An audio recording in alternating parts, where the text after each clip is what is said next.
Sahabat Oase Rohani Katolik yang terkasih, salam damai. Apa kabar saudara semua pada hari ini? Semoga semua dalam keadaan sehat dan senantiasa dalam cinta dan perlindungan Tuhan. Senang sekali saya, Angelica Luciana, dapat kembali menjumpai sahabat semua dalam acara Oase Rohani Katolik. Sahabat Oase Rohani Katolik yang terkasih, setiap tanggal 28 Agustus, Gereja Katolik secara universal merayakan pesta wajib Santo Agustinus, Uskup dan Pujangga Gereja. Dan kita bersukacita pada hari ini telah hadir bersama kita Romo Stefanus Ruswan MSF, yang biasa akrab kita sapa dan kita kenal dengan Romo Ruswan. Mari sahabat terkasih, kita bersama ya Pak Romo. Romo, salam damai. Salam damai kepada Mbak Lucy dan sahabat Oase Rohani Katolik. Semoga kita semua dalam berkat Tuhan, dalam lindungan Tuhan, dan senantiasa bersemangat untuk menghayati dan menghidupi iman kita, iman Kristiani. Amin. Terima kasih Romo sudah berkenan hadir menyalurkan cinta dan berkat Tuhan untuk kita semua. Sahabat yang terkasih, sebelum kita memulai permenungan pada hari ini, mari satukan hati membuka dengan doa yang akan dibawakan oleh Romo Ruswan. Silakan Romo. Marilah kita berdoa dalam nama Bapa dan Putra dan Roh Kudus. Amin. Allah Bapa sumber kebenaran, Engkau telah memenuhi Santo Agustinus Uskup dengan roh kebijaksanaan dan pengetahuan. Bantulah dan penuhilah gerejamu dengan roh yang sama, agar kami selalu haus akan Dikau, satu-satunya sumber kebijaksanaan sejati, dan mencari Dikau, pemberi cinta ilahi, dengan pengantaraan Tuhan kami Yesus Kristus, yang hidup dan berkuasa bersama Dikau dalam persekutuan dengan Roh Kudus, Allah sepanjang segala masa. Amin. Antifon pembuka. Ia membuka mulutnya di tengah umat. Roh kebijaksanaan dan pengetahuan dilimpahkan Tuhan ke dalam hatinya. Ia dihiasi semarak mulia.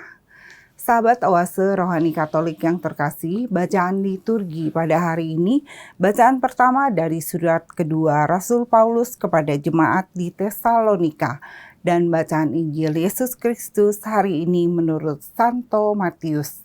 Dan saya akan membaca bacaan pertama pada hari ini. Bacaan dari surat kedua Rasul Paulus kepada jemaat di Tesalonika. Saudara-saudara, demi nama Tuhan Yesus Kristus, kami berpesan agar segala kalian menjauhkan diri dari setiap saudara yang tidak melakukan pekerjaannya, dan yang tidak menurut ajaran yang telah kalian terima dari kami. Sebab kalian sendiri tahu bagaimana kalian harus mengikuti teladan kami. Karena kami tidak lalai bekerja di antara kalian. Kami tidak makan rejeki orang dengan cuma-cuma, tetapi kami berusaha dan berjeripaya siang malam, supaya jangan menjadi beban bagi siapapun di antara kalian. Bukan karena kami tidak berhak menerima rejeki dari kalian, melainkan karena kami mau menjadikan diri kami teladan bagi kalian, supaya kalian ikuti. Ketika berada di tengah-tengahmu, kami telah memperingatkan, barang siapa tidak mau bekerja, janganlah ia makan. Semoga Tuhan damai sejahtera mengaruniakan damai sejahtera kepadamu, terus-menerus dalam segala hal. Tuhan menyertai kalian semua. Salam daripadaku, Paulus. Salam ini kutulis dengan tanganku sendiri. Inilah tanda dalam setiap surat. Beginilah tulisanku. Semoga kasih karunia Yesus Kristus Tuhan kita menyertai kalian semua. Demikianlah sabda Tuhan. Syukur kepada Allah. Mazmur tanggapan. Berbahagialah orang yang takwa kepada Tuhan. Berbahagialah orang yang takwa kepada Tuhan. Berbahagialah orang yang takwa kepada Tuhan, yang hidup menurut jalan yang ditunjukkannya. Apabila engkau menikmati hasil jerih payamu, berbahagialah engkau dan baiklah keadaanmu. Berbahagialah orang yang takwa pada Tuhan. Sungguh, demikianlah akan diberkati Tuhan orang laki-laki yang takwa hidupnya. Kiranya Tuhan memberkati engkau dari Sion, boleh melihat kebahagiaan Yerusalem seumur hidupmu. Berbahagialah orang yang takwa pada Tuhan. Sahabat Oase Rohani Katolik yang terkasih, sekarang marilah kita mendengarkan bacaan Injil. Haleluya, haleluya, haleluya, haleluya.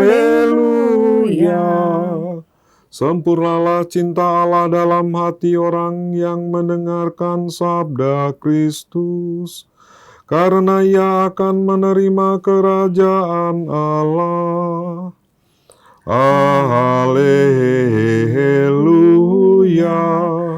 haleluya. Tuhan bersamamu dan bersama rohmu. Inilah Injil suci menurut Matius. Dimuliakanlah Tuhan. Pada waktu itu Yesus bersabda, "Celakalah kalian, hai ahli-ahli Taurat dan orang-orang Farisi, hai kalian orang-orang munafik, sebab kalian itu seperti kuburan yang dilabur putih. Sebelah luarnya memang nampak bersih, tetapi sebelah dalamnya penuh tulang belulang dan berbagai jenis kotoran. Demikian pula kalian, dari sebelah luar tampaknya benar, tapi sebelah dalam penuh kemunafikan dan kedurjanaan. Celakalah kalian, hai ahli-ahli Taurat dan orang-orang Farisi, hai kalian orang-orang munafik. Kalian membangun makam bagi nabi-nabi dan memperindah tugu peringatan bagi orang-orang saleh. Dan sementara itu kalian berkata, seandainya kami hidup pada zaman nenek moyang kita, tentulah kami tidak ikut membunuh para nabi. Tetapi dengan demikian kalian bersaksi melawan dirimu sendiri, bahwa kalian keturunan pembunuh nabi-nabi itu. Jadi penuhilah takaran para leluhurmu." Demikianlah sabda Tuhan. Terpujilah Kristus. Romo Rusuhan dari bacaan pada hari ini, bacaan surat kedua Rasul Paulus dan Injil Matius. Ada hikmat dan sukacita apa, Romo? Saya akan sedikit memberikan permenungan bagi kita pada hari ini. Yang pertama, saya mau memberikan satu ilustrasi bahwa dalam hidup sehari-hari itu ada istilah playing victim. Playing victim itu biasanya seseorang seakan-akan menjadi korban dari suatu orang lain. Tapi ternyata dia yang nggak tahu juga ya. Tapi ada istilah itu ya, ada istilah playing victim. Nah, lawannya itu playing innocent. Nah, kadang-kadang kan sering ada kita main-main itu ya di tempat rame gitu, Noel orang terus pura-pura nggak tahu, terus yang nyari siapa, terus yang Noel itu pura-pura pasang muka nggak bersalah. Playing innocent namanya. Jadi ada playing victim, ada playing innocent. Nah, saya nggak tahu dalam playing innocent ini dalam bahasa Indonesia apa ya? Pura-pura sok lugu ya, sok nggak bersalah, sok nggak berdosa, sok suci gitu ya, sok suci. Tapi kalau dalam iseng itu ya biasa ya, itu bisa jadi guyonan. Tetapi yang menjadi sulit itu kalau dalam kehidupan sehari-hari, dalam perkara yang lebih serius, terutama dalam kehidupan iman. Ya, kita sering main playing innocent. Ya emang wajah polos, wajah lucu, wajah lugu itu menggemaskan ya. Tetapi kalau playing innocent dalam hal iman itu kadang-kadang tidak menggemaskan, tetapi justru playing innocent itu terlihat ingin baik supaya orang lain terlihat buruk. Itu yang menjadi satu bahaya dari playing innocent dalam perkara yang lebih serius, terutama dalam perkara iman. Ingin terlihat lugu, polos, suci, tak bernoda, tak bersalah. Padahal sementara ingin agar orang lain terlihat lebih buruk, lebih. Nah, itu. Itu yang menjadi persoalan dalam playing innocent ini kalau diterapkan atau dihidupi atau tanpa disadari terjadi dalam hidup beriman, dalam hidup beragama, dalam hidup berkomunitas, dalam hidup bermasyarakat. Dan ini persis yang ditegur oleh Yesus tadi. Celakalah kalian, hai ahli-ahli Taurat dan orang-orang Farisi. Kalian munafik, sebab kalian itu seperti kuburan yang dilabur putih. Ya, sepertinya innocent, sepertinya terlihat bagus, terlihat baik. Tahu-tahu dalamnya busuk. Ini pesannya menohok banget ya Romo. Dan yang paling parah lagi, terlihat bagus dengan menjelekkan, dengan menghakimi, dengan menunjukkan kesalahan orang lain. Nah, itu yang menjadi titik permenungan kita ya, bahwa sebagai orang Kristiani Tuhan Yesus sendiri sudah menegur cara hidup beriman yang seperti itu, dan kita diajak untuk menyadari bahwa hidup beriman kita itu bukan beriman seorang diri, tetapi beriman bersama yang lain. Beriman bukan berarti kita menjadi malaikat yang inosen, tetapi beriman membuat kita tumbuh dan tumbuh berkembang itu bersama. Dan iman yang kita miliki itu sungguh untuk memperkembangkan diri kita, bukan untuk menguntungkan kita. Maka dalam bacaan pertama tadi kita juga diingatkan oleh Rasul Paulus ya, bahwa kami bekerja, Paulus sendiri bekerja sebagai tukang tenda ya. Kami bekerja untuk memberi contoh kepada kalian. Kami mewartakan iman, tapi kami tidak ambil keuntungan apa-apa dari iman kami. Karena soal itu kami cukupi dengan cara bekerja. Nah itu. Jadi iman tidak dipakai untuk menguntungkan diri sendiri, ya. Seperti yang terjadi pada saat itu ya. Orang-orang Farisi, ahli-ahli Taurat itu menggunakan iman, menggunakan agama itu sebagai alat untuk menguntungkan diri sendiri. Tetapi iman itu membuat kita tumbuh dan berkembang dari hari ke hari semakin dekat dengan Allah. Menjadi manusia seutuhnya, menjadi manusia sepenuhnya yang bekerja sama dengan Allah. Ini saya rasa pesan dari bacaan yang kita dengarkan hari ini.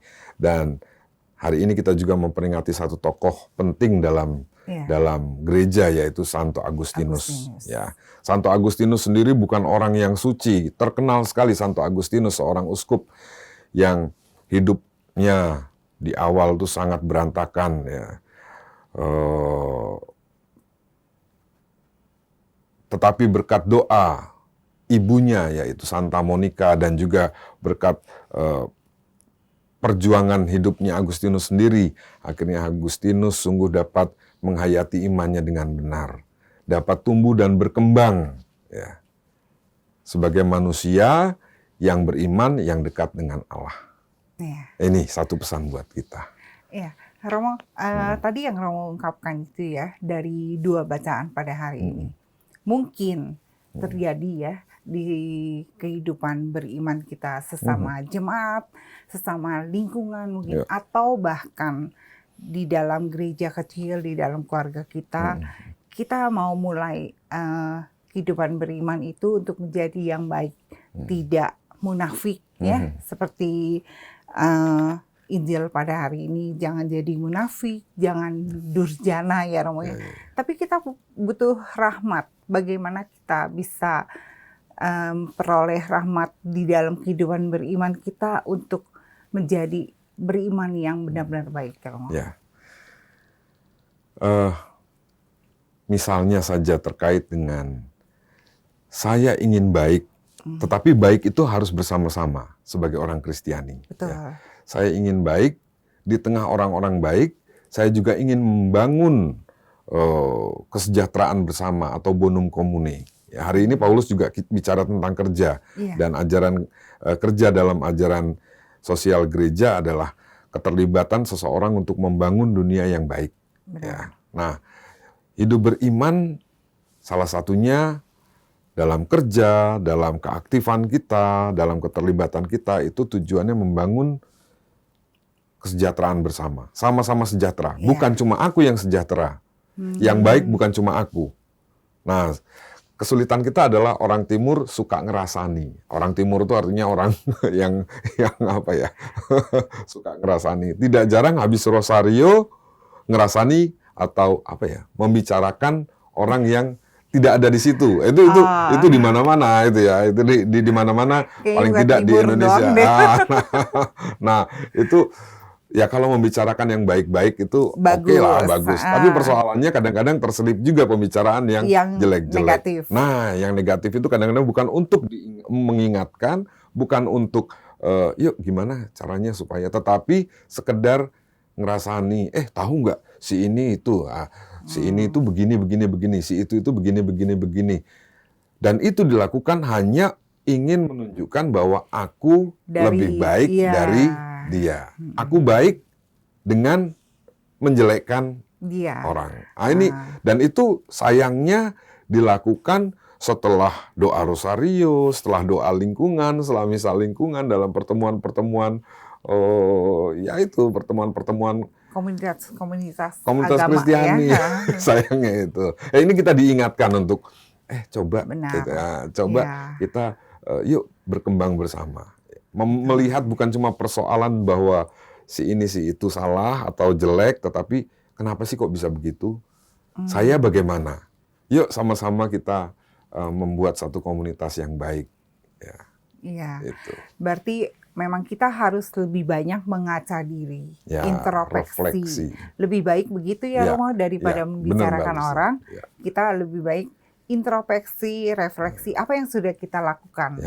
Jadi bisa menimbulkan semangat semangat juang beriman kita untuk sekitarnya. Dan kita juga diajak untuk berani menerima kritik, mau menerima kritik, tidak marah, dan bagus. Mau membangun hidup kita.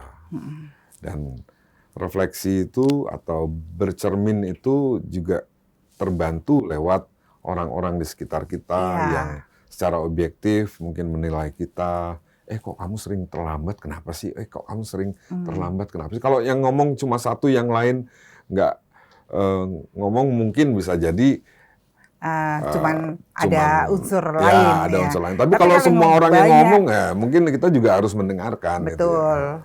Kok kamu bawel sih? Kok kamu banyak ngomong sih? Kok kamu cerewet sih misalnya itu? Ya kita juga jangan marah. Si ini ngomong saya gini, si ini ngomong saya gini, si ini ngomong saya gini. Ya mungkin benar.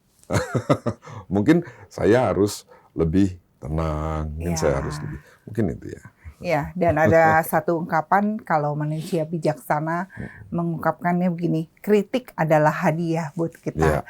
Jadi ada baiknya kita juga menerima dan menyikapi teguran, kritik itu sebagai hadiah untuk kita memperbaiki diri kita Romo ya. Selain itu Romo ya, di dalam kita mulai dari gereja kecil keluarga kita.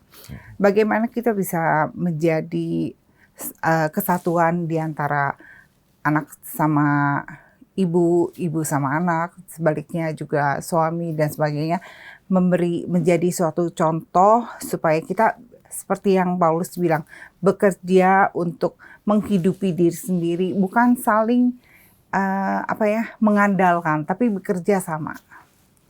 Ya. Jadi tentu saja keluarga sungguh menjadi keluarga yang baik kalau masing-masing anggotanya itu bisa sinergi ya. Nah, membangun sinergi. Membangun sinergi. Terkadang adat dan budaya atau kebiasaan atau tradisi atau pandangan umum itu membuat kita menjadi terkacaukan. Misalnya Ibu itu tugasnya ya hanya di dapur. Ibu itu perempuan itu tugasnya hanya masak. Di rumah. Nah, bapak itu tugasnya sudah Yang capek harus cari duit. mencari duit, tetapi di rumah sampai pulang rumah ya harus. Saya rasa itu tradisi Itu yang betul. apakah masih relevan kita nggak tahu ya. Ah, Lalu anak itu pokoknya anak bungsu itu pokoknya harus dimanja. Namanya juga anak bungsu. Anak tertua itu dominan. harus Nah, lebih. menurut saya. Iya. Tetapi keluarga berarti- Kristiani adalah keluarga yang saling Nah, bekerja sama mengisi, ya, Romo ya. saling bekerja sama. Bekerja. Ya kalau pas ibunya sudah lelah, ada piring kotor, apa salahnya sih bapak yang Nah, yang membersihkan atau yang saling mengisi, ya, berarti saling saling mengisi. membantu supaya ada sinergi yang Ya. positif. Iya, Dan tertular ke lingkungan, akhirnya ke wilayah, dan dalam kehidupan beriman kita pun pasti akan menjadi hal yang positif dan baik ya. benar, satu tugas itu ada yang bertanggung jawab. Misalnya, oke, ibu itu komandan di dapur, bapak itu komandan pekerjaan-pekerjaan luar, anak-anak itu ya tugasnya belajar, tetapi akan sangat lebih baik kalau saling melengkapi. Iya, gitu. betul. Dan itulah keluarga yang Ya, Tuhan ciptakan ya, Romo. Romo ini menarik sekali, tapi kita akan rehat sejenak dulu. Baik. Sahabat Oase Rohani Katolik yang terkasih, kita akan merenungkan sesaat apa yang sudah disampaikan oleh Romo Rizwan. Dan kita akan kembali pada perbincangan rohani di sesi yang kedua.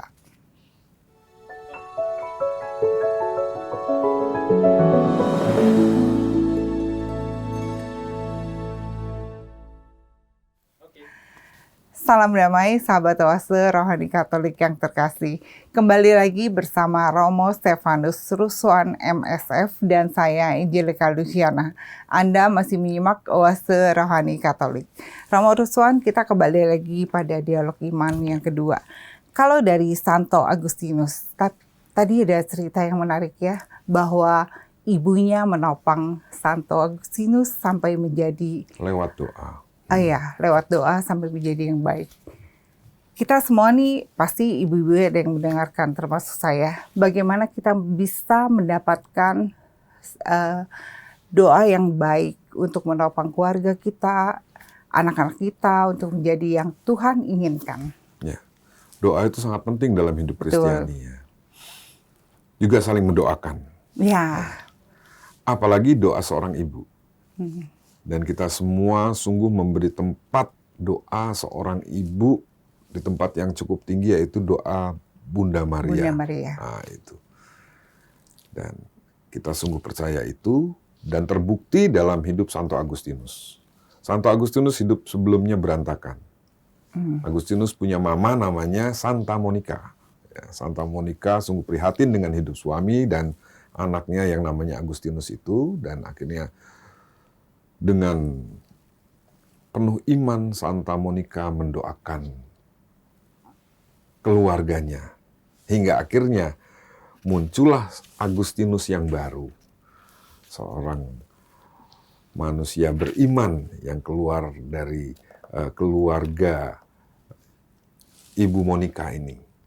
Yang senantiasa didoakan oleh Ibu Monica ini. Yang dengan imannya dia pada akhirnya menjadi seorang uskup, dan dia menulis satu buku yang terkenal, yaitu Pengakuan, buku Confessions ya, dan ini harusnya menjadi buku bacaan orang Kristiani, di mana kita bisa melihat bagaimana pengalaman Agustinus dalam hidupnya, pertobatannya, pengakuan-pengakuannya, dan akhirnya bagaimana dia mengimani Tuhan dalam diri Yesus Kristus yang telah menebusnya. Jadi kalau melanjutkan tadi itu ya, bahwa keluarga Kristiani adalah keluarga yang ada Kristusnya. Keluarga yang Kristus menjadi pusat. Artinya bagaimana? Ya keluarga yang ada doa dan saling mendoakan. Itu tadi ya. Keluarga yang ada doanya, bukan cuma ada salibnya, ada patung Bunda Maria tapi nggak pernah dipakai. Nggak pernah doa. Tapi keluarga Kristiani adalah keluarga yang ada Kristusnya. Bagaimana biar keluarga itu ada Kristusnya? Ya dengan doa bersama. Betul. Baca kitab suci bersama. Ya. Ekaristi bersama. Itu yang penting ya, Itu Romo ya. juga. Ya. Walaupun kadang-kadang sulit, bapaknya lektor Sabtu sore ibunya Ah, tugas persembahan Minggu pagi. Tetapi ya ada waktu di mana satu keluarga merayakan Ekaristi bersama ke gereja bersama-sama. bersama. Ya. Ya, berarti pada hari ini cukup komplit ya Romo ya. Hmm. Kita dapat pelajaran bahwa harus bekerja dari Santo Paulus untuk bisa menghidupi keseharian kita. Kedua, dalam kehidupan beriman kita, Injil mengatakan untuk tidak menjadi manusia yang munafik dan durjana. Dan dari Santo Agustinus kita dapat sebuah contoh bahwa berdoalah sumber dari segalanya untuk menghidupi kehidupan beriman kita. Ada pesan apa lagi Romo? Saya rasa dari sini kita belajar bahwa hidup beriman itu bukan membuat kita menjadi seorang malaikat, tetapi hidup beriman membantu kita untuk menjadi manusia yang utuh dan dari hari ke hari semakin dekat dengan Sang Pencipta Ya, dalam terang Roh Kudus, dalam bimbingan Roh Kudus dalam juga bimbingan Roh Kudus, pasti. meneladan Yesus Kristus. Ya, Romo kita masih ada waktu sedikit. Romo bisa menyapa, mungkin ada pendengar yang sedang sakit atau opa oma, mereka butuh sapaan yang menghangatkan untuk menghidupkan iman mereka.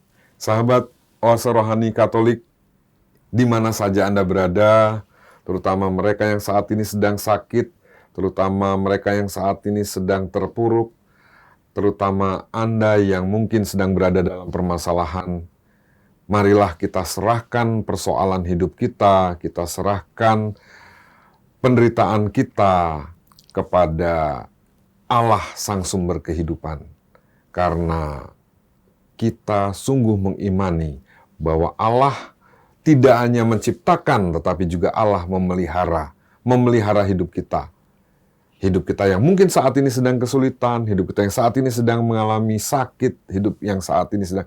Tetapi percayalah kita selalu dalam perlindungan Allah, perlindungan Bapa Sang Pencipta, karena sekali lagi Allah tidak hanya menciptakan tetapi juga memelihara, termasuk memelihara hidup kita dalam situasi apapun. Ya. Iya, amin. Romo, terima kasih ya buat kebersamaannya pada Sama-sama, hari Mbak Lucy. ini. Membuat inspirasi dalam kehidupan beriman kita. Sahabat Oase Rohani Katolik yang terkasih, usai sudah kebersamaan kita pada hari ini. Sekarang marilah kita tutup dengan doa dan mohon berkat Allah melalui Romo Ruswan. Silakan Romo. Marilah kita berdoa. Allah Bapa yang Maha Kasih, kami bersyukur kepadamu atas sabdamu yang menguatkan kami. Semoga dengan mengimani Putramu Yesus Kristus, kami dapat semakin tumbuh dan berkembang, menjadi ciptaanmu yang luhur, menjadi semakin dekat dengan Putramu, mampu meneladan hidup Putramu sehingga kelak kami Kau persatukan dalam surgamu yang abadi dengan pengantaraan Putramu sendiri, Tuhan kami Yesus Kristus yang hidup dan berkuasa kini dan sepanjang segala masa. Amin. Tuhan bersamamu dan bersama rohmu. Allah Bapa yang Maha Kasih memberkati dan melindungi kita semua, Bapa, Putra, dan Roh Kudus. Amin. Tetaplah berbuat baik sampai kita menjadi kabar baik Tuhan. Salam damai Salam Romo. damai semuanya.